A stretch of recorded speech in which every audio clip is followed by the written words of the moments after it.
할렐루야. 하나님은 여러분을 사랑하십니다. 잘 오셨습니다. 오늘 이 시간 하나님께서 이 자리에 예비하신 주의 크신 은혜와 평강이 여러분 심령 속에 또 여러분 가정에 함께 하시기를 예수님의 이름으로 축원합니다. 우리 함께 인사하겠습니다. 주의 이름으로 사랑하고 축복합니다.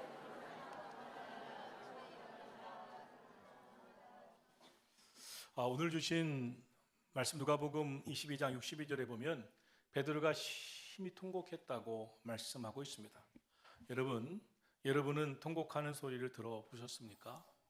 저는 이민교회 목회를 할 때 미국에서 늘 듣던 소리가 통곡하는 기도 소리였습니다.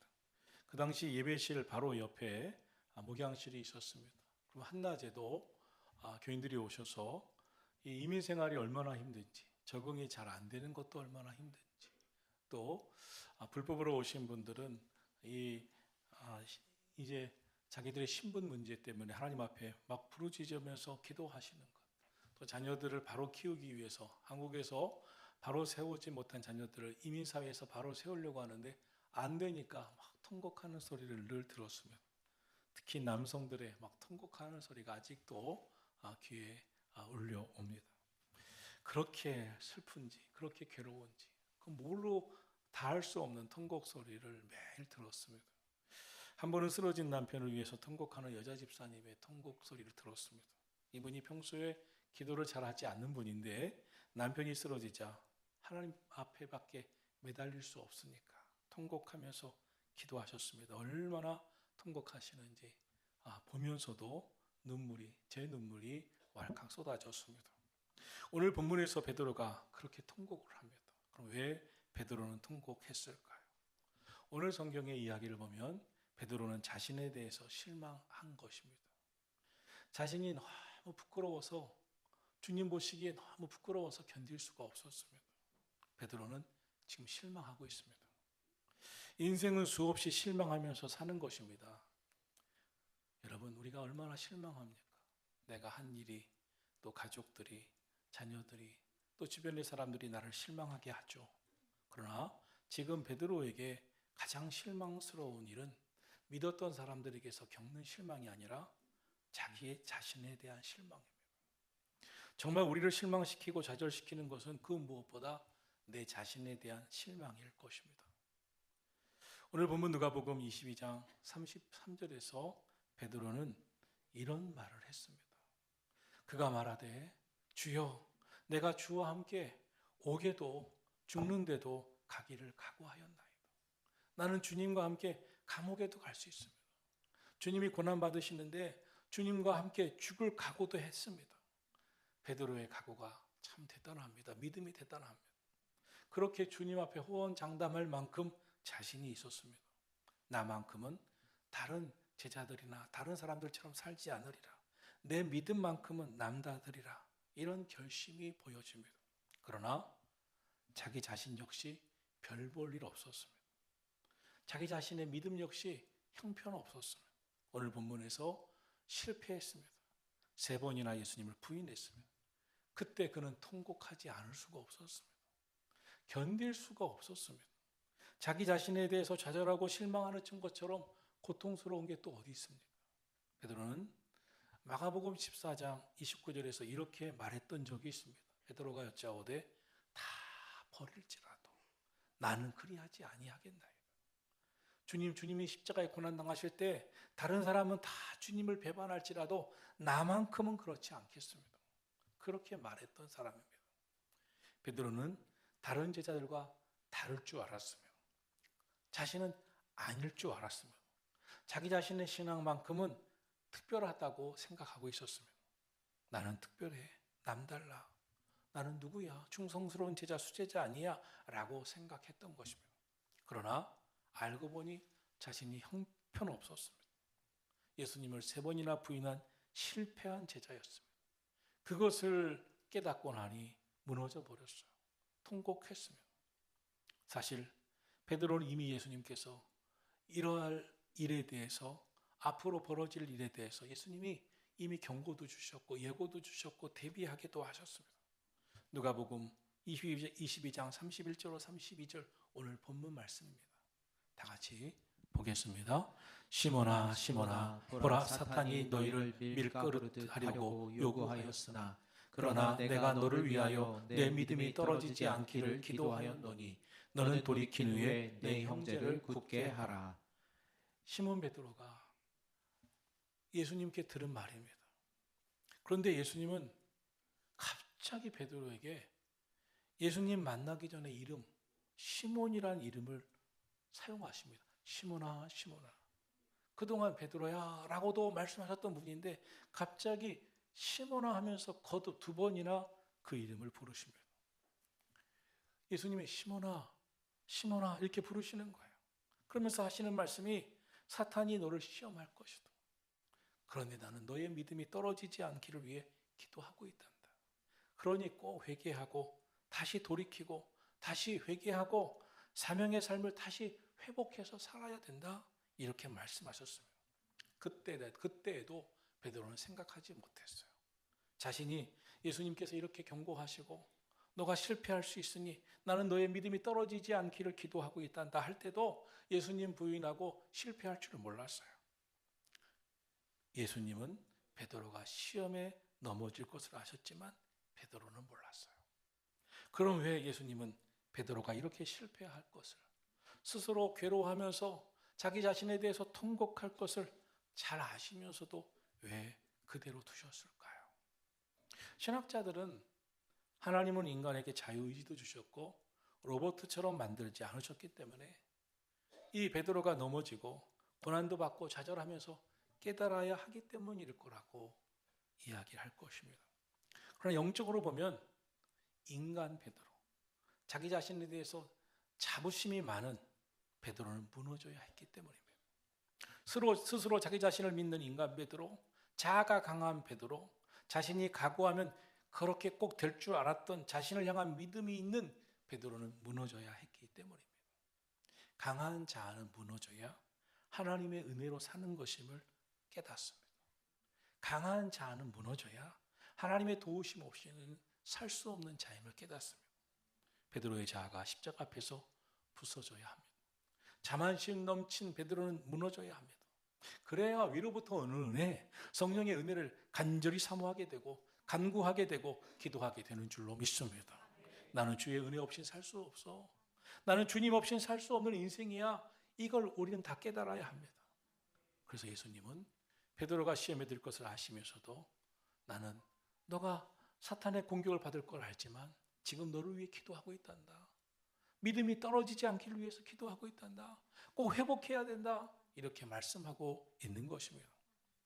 오늘 보면은 예수님께서 겟세마네 동산에서 기도하시고 이제 내려오시던 길에 가룟 유다를 앞장 세운 대제사장의 무리에 의해서 붙잡혀 가시는 모습, 그리고 대제사장 가야바의 집에서 신문을 당하고 있는 그 현장을 그려보고 있습니다. 그런데 이때 예수님이 끌려가는데 베드로가 저 멀찍이서 따라갔다고 말씀하고 있습니다. 베드로가 대제사장 가야바의 뜰에서 예수님을 모른다고 3번씩이나 부인하는 지경으로까지 추락하게 되게 된 것에 대해서 성경은 52절에서 예수님을 멀찍이 따라가는 데서부터 시작하고 있음을 전하고 있습니다. 우리는 멀찍이 예수님을 따라가는 베드로의 모습에서 곧 닥칠 베드로의 모습을 발견하게 됩니다. 베드로가 멀찍이 예수님을 따라가고 있었습니다. 사실 베드로는 예수님 옆을 누구에게도 허락하지 않았습니다. 예수님 옆에는 내가 꼭 있어야 할 자리, 예수님 가까운 데서는 반드시 수제자인 내가 있어야 할 자리로 여기고 살았습니다. 변화산에도 겟세마네 동산에도 항상 따라다니는 사람이 베드로였습니다. 그런데 이상하게 베드로가 멀찍이 예수님에게서 떨어져 지켜보고 있습니다. 예수님이 고난받으시고 예수님이 끌려가시자 베드로가 어떤 마음인지 멀찍이서 지켜봅니다. 이 말은 베드로가 왜 시험에 빠지게 됐는지를 그 단서를 제공해 주는 말씀이 됩니다. 베드로가 예수님을 배반하게 된 것은 이미 그의 몸이 예수님과 멀어진 데서부터 시작하고 있음을 보게 됩니다. 나는 감옥에도 죽는 그 자리에도 함께 가겠다고 했던, 그렇게 각오했던 베드로였습니다. 그런데 이상하게 예수님이 고난받으시자 멀찍이서 지켜봅니다. 여러분, 몸이 베드로의 몸이 예수님에게서 멀어지자 그 결심도 멀어져 갔습니다. 이것이 사람입니다. 신앙의 원리도 같습니다. 제 아무리 믿음이 있다고 해도, 연륜이 있어서 오랜 신앙생활을 했다고 해도, 체험도 많다고 해도 일단 몸된 주님의 교회와 멀어지면 그 믿음은 점점 헛것이 됩니다. 멀찍이 따라가는 신앙은 성전마당, 교회마당만 밟고 지나가는 신앙인 것입니다. 예배가 내 삶의 삶이 되고 예배에 성공하지 못하면 마음도 믿음도 멀어지고 흔들릴 수밖에 없기 때문인 줄로 믿습니다. 그래서 시편 73편 28절은 이렇게 말씀했습니다.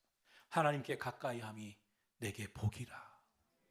내가 주 여호와를 나의 피난처로 삼아 주의 모든 행적을 전파하리이다.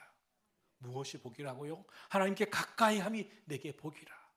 여러분, 주의 몸된 성전에 가까이 믿음 생활하시기를 축원합니다. 당시 베드로는 사탄의 공격 타겟이었습니다. 사탄은 예수님의 수제자인 이 베드로를 공격해서 예수님과 예수님의 제자들이 함께 세운 그 신앙 공동체를 무너뜨리려 흔들고 있었습니다. 예수님은 이 사실에 대해 베드로에게 미리 알려주신 것입니다. 그래서 31절 32절에서 시몬아 시몬아 보라, 사탄이 너를 밀가부로 타려고 하고 있구나. 그러나 나는 너를 위하여 믿음이 떨어지지 않기를 위해 기도하고 있단다. 너 꼭 돌이킨 후에 내 형제를 굳게 하여 사명을 다해라 말씀하셨던 것입니다. 사랑하시는 성도 여러분, 오늘도 저와 여러분이 신앙생활하면서 사탄이 우리를 시험하고 유혹해 옵니다. 그때 믿음이 떨어지지 않기를 위해 기도하시는 주님이 계심을 기억하기를 축원합니다. 주님께 가까이 하세요. 주님과 사이가 멀어지지 마세요. 여러분의 예배의 자리가 항상 주님과 함께하는 자리임을 기억하고 주님께 가까이 하는 예배 시간이 되기를 축원합니다. 베드로전서 5장 8절은 베드로가 훗날 그의 이 사역 마지막에 쓴 편지인데, 거기서 베드로는 자신의 이 마귀에게 시험당했던 그 경험을 되살려서 오고 오는 성도들에게 사탄의 공격에 대해서 대비할 것을 이렇게 권면했습니다. 베드로전서 5장 8절입니다. 근신하라, 깨어라. 너희 대적 마귀가 우는 사자같이 두루다니며 삼킬 자를 찾나니 너희는 믿음을 굳건하게 하여 그를 대적하라. 할렐루야. 오늘도 저와 여러분의 삶 속에 마귀가, 대적 마귀가 우는 사자같이 우리를 삼킬 자를 찾는다는 거예요. 그럼 사자가 우는 사자같이 삼킨다는 것이 뭐예요? 배고픈 사자가 으르렁대면서 오늘도 우리를 공격하면서 시험에 빠뜨리려고 하고 있다는 거 아닙니까? 그런데 그때 베드로가 어디에 앉아 있었어요? 베드로가 슬그머니 멀찍이 예수님 따라다니다가 끼어 앉아 있었던 것은 은혜의 자리가 아니었어요. 주님 가까운 자리가 아니었어요. 대제사장의 뜰에 모여 앉아 예수님이 어떻게 될 것인가 단순한 호기심으로 쳐다보고 있는 구경꾼들 그 사이였습니다. 그런 자들 사이에서 베드로가 끼어 앉아 있었던 거예요. 여러분, 우리의 자리는 믿음의 자리, 은혜의 자리, 기도의 자리, 예배의 자리가 되기를 축원합니다. 하늘의 복이 임하는 자리가 되기를 예수님 이름으로 축원합니다. 베드로가 그 뜰에 앉아 구경꾼들과 함께 있던 그 자리에서 베드로는 실패를 경험하게 됩니다. 어떤 일이 일어납니까? 56절부터 57절까지 보겠습니다. 함께 봅니다. 사람들이 뜰 가운데 불을 피우고 함께 앉았는지라. 베드로도 그 가운데 앉았더니 한 여종이 베드로의 불빛을 향하여 앉은 것을 보고 주목하여 이르되 이 사람도 그와 함께 있었느니라 하니, 베드로가 부인하여 이르되 이 여자여 내가 그를 알지 못하노라 하더라. 아멘. 우리 화면 띄워주세요. 55절로 57절 다 같이 다시 한번 보겠습니다. 사람들이 뜰 가운데에 불을 피우고 함께 앉았는지라. 베드로도 그 가운데 앉았더니 한 여종이 베드로의 불빛을 향하여 앉은 것을 보고 주목하여 이르되 이 사람도 그와 함께 있었느니라 하니, 베드로가 부인하여 이르되 이 여자여 내가 그를 알지 못하노라 하더라. 그런데 이것만이 아니었어요. 시험은 또 찾아왔어요. 58절입니다. 우리 함께 영상을 보면서 58절 말씀 보겠습니다. 조금 후에 다른 사람이 보고 이르되 너도 그 도당이라 하거늘 베드로가 이르되 이 사람아 나는 아니로다 하더라. 베드로가 말해요. 나는 아니야. 베드로가 이 여자여 나는 알지도 못하노라.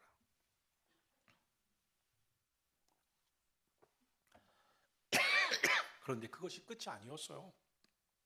59절, 60절 다시 한번 보겠습니다. 59절과 60절 말씀 함께 보겠습니다. 한 시간쯤 있다가 또 한 사람이 장담하여 이르되 이는 갈릴리 사람이니 참으로 그와 함께 있었느니라. 베드로가 이르되 이 사람아 나는 내가 하는 말을 알지 못하노라고 아직 말하고 있을 때에 닭이 곧 울더라. 아멘. 베드로가 예수님의 제자라고 장담하고 말하는 사람에게 더 큰 목소리를 내는 것 같아요. 나 모른다니까. 나 모른다니까. 베드로가 이렇게 예수님을 부인할 사람이 아닙니다. 베드로가 누굽니까? 수제자 중에 수제자 아닙니까? 많은 은혜와 능력을 함께 경험했던 자이고 예수님을 따라 무리를 걸어본 사람입니다. 그런데 그가 예수님에 대해서 베드로보다 더 아는 사람이 있다고 말하면 막 화를 내고 내가 예수님 더 많이 알지 라고 할 것 같은 베드로가 나는 그를 알지 못하노라. 이 사람아 내가 그 사람을 어떻게 아는가? 이렇게 대답하고 있습니다.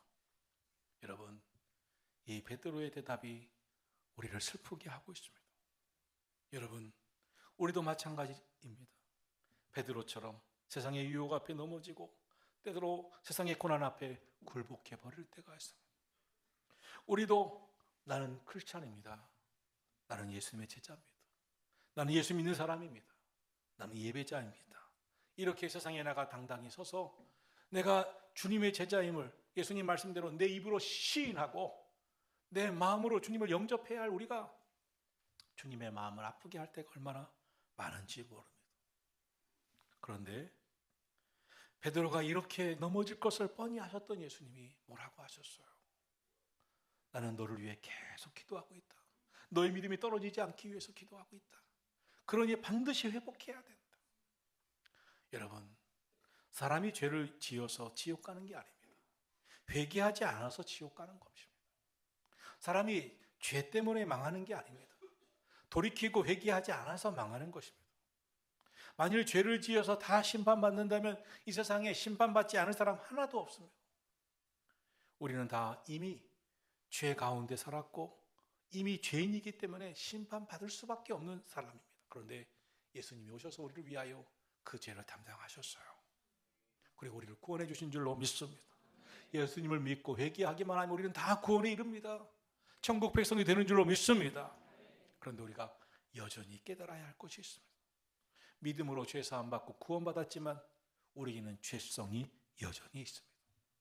예수님의 보혈로 죄 사함 받았지만 우리가 이 죄성에서 완전히 벗어난 것은 아닙니다. 우리에게는 여전히 죄의 관성이 남아 있어서 옛사람의 모습이 불쑥불쑥 튀어나옵니다. 우리는 때로 죄의 욕망에 빠져버립니다. 죄와 짝하기도 합니다. 이때 중요한 것이 무엇입니까? 깨닫는 것입니다. 회개하는 것입니다. 실패하고 실수하고 넘어져서도 회개해야 할 줄로 믿습니다. 천국에 가기까지 연약한 죄성은 계속 넘어지고 시험받을 수 있지만 회개해야 됩니다. 돌이켜야 합니다. 그때 주님이 도와주실 줄로 믿습니다.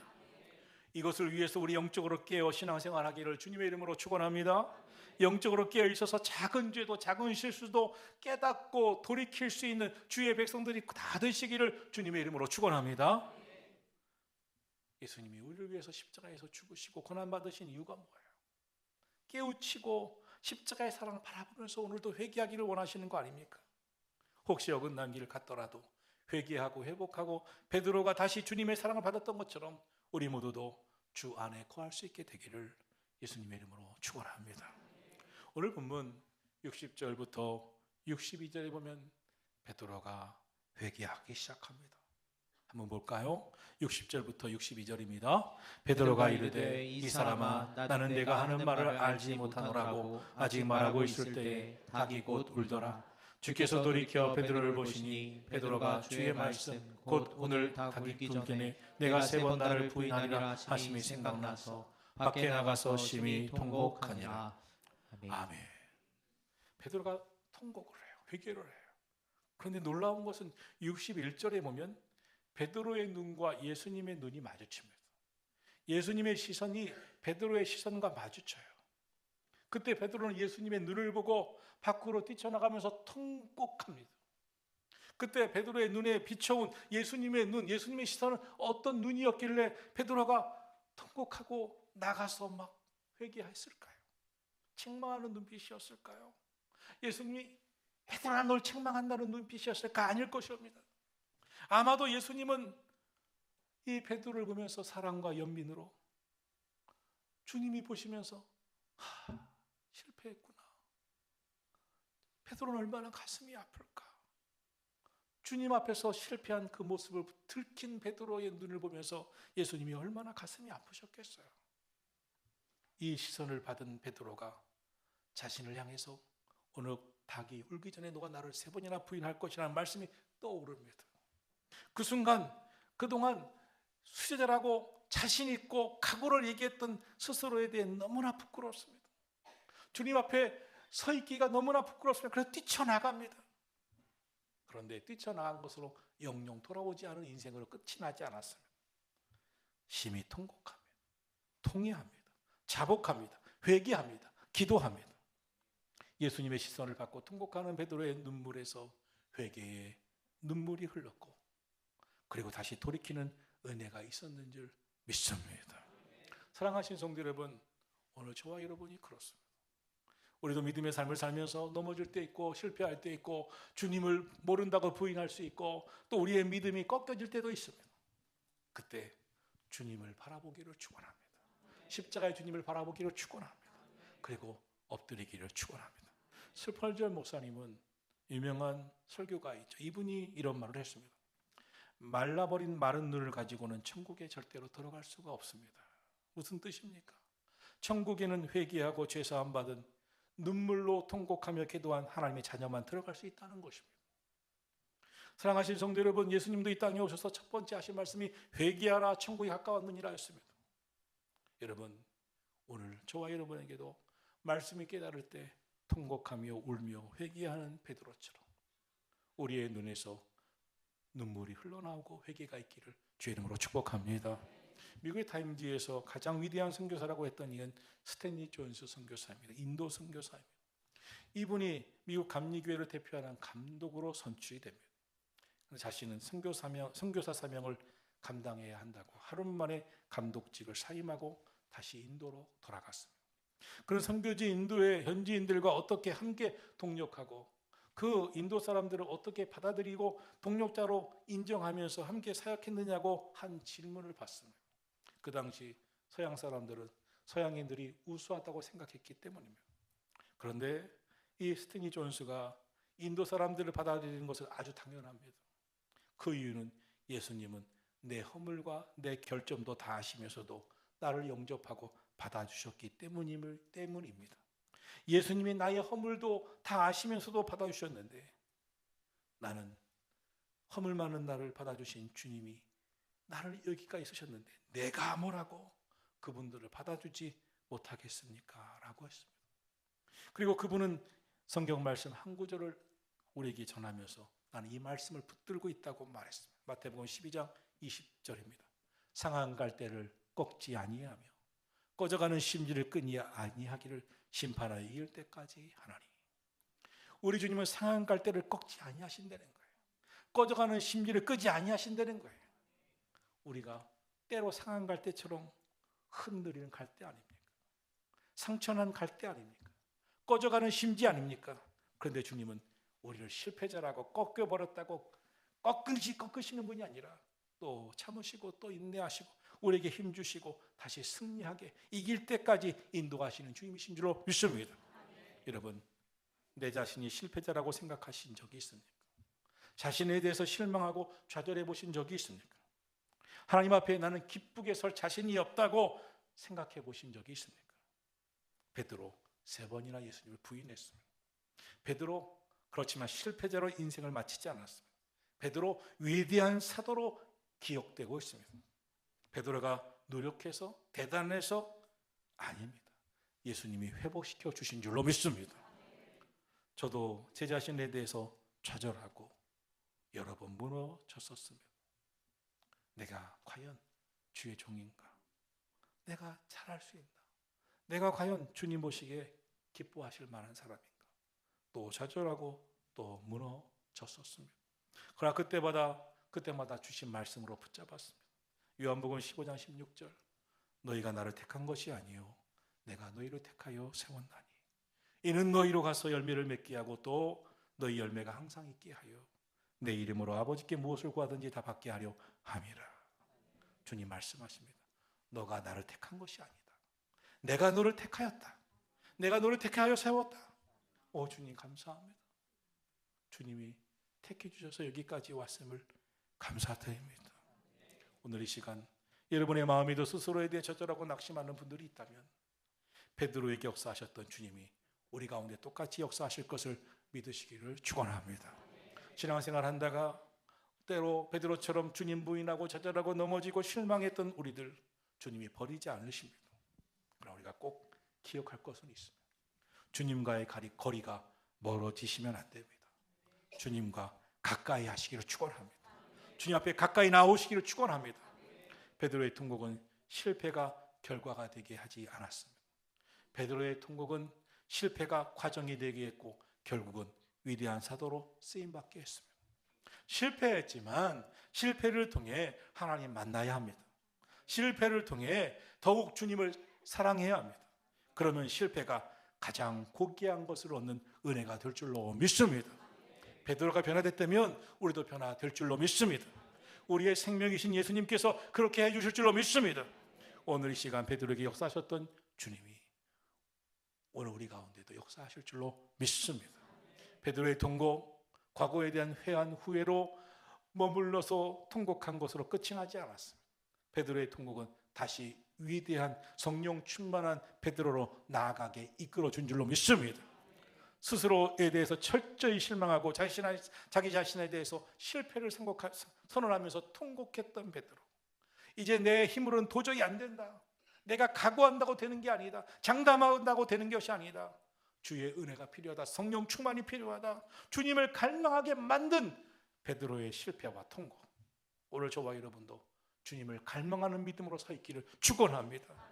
여러분, 저와 여러분이 더욱 성령 충만을 사모하기를 축원합니다. 더욱 십자가를 바라보기를 축원합니다. 베드로처럼 통곡하고 예수님만 바라보면서 믿음으로 나아가게 되기를 예수님의 이름으로 축원합니다. 찬양하고 기도하겠습니다.